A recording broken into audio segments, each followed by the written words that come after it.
Nebo Nakuru lekagogon kurset biik kinam korik chekiboiboitengei en komasta nebo Bahati koityi motwet nebo ripsetab kalyet koker kole kaipchi kakwautik chebo ng'atutik biik cheisuldoen mung'aranoton kiptubotoi ak ng'atutik chekikon serikali. Kondochin nebo ng'echeret en chemung'arainik Abdul Nur komwa kole tiyet serikali en boriet noton nekitokyin maiwek chemaiyonotin ak komwa kole nyolu en afisaek chebo ripsetab kalyet kosuldaen operation nenywan amat konyalil ichek. Kuu ambaye tuko nayo sisi ni kupigana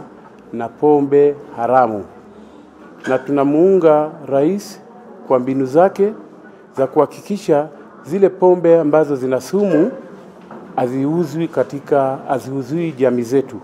Na ikiwa kuna mtu ambaye atavunja sheria akiwa yeye ni mtu binafsi, na anaweza ashikwe na astakiwe, kwa sababu sisi tunataka nchi ambaye ina watu ambaye ni wachapakazi, nchi ambaye watu wanafanya kazi ambaye ni halali, na tunataka pia hawa baonas wetu wafanye kazi ambaye pia ni halali ili waweze kujinufaisha, kwa sababu ni wazazi waweze kuendelea katika maisha yao vizuri. Katika hii eneo yetu ya Bahati kilabu ambazo zimefungwa ni zaidi ya 15, na kuna wengine wameshikwa na wakapelekwa mahakamani, na kuna wengine wamekuwa na leseni walikuwa wamekata lakini leseni zao tena zikachukuliwa. Sasa tunataka waelezewe, warudishiwe leseni zao na waelezewe makosa ni gani waweze kurekebisha, sababu hao watu wangu wako tayari kufuata sheria, lakini ile kitu ambayo tutaki ni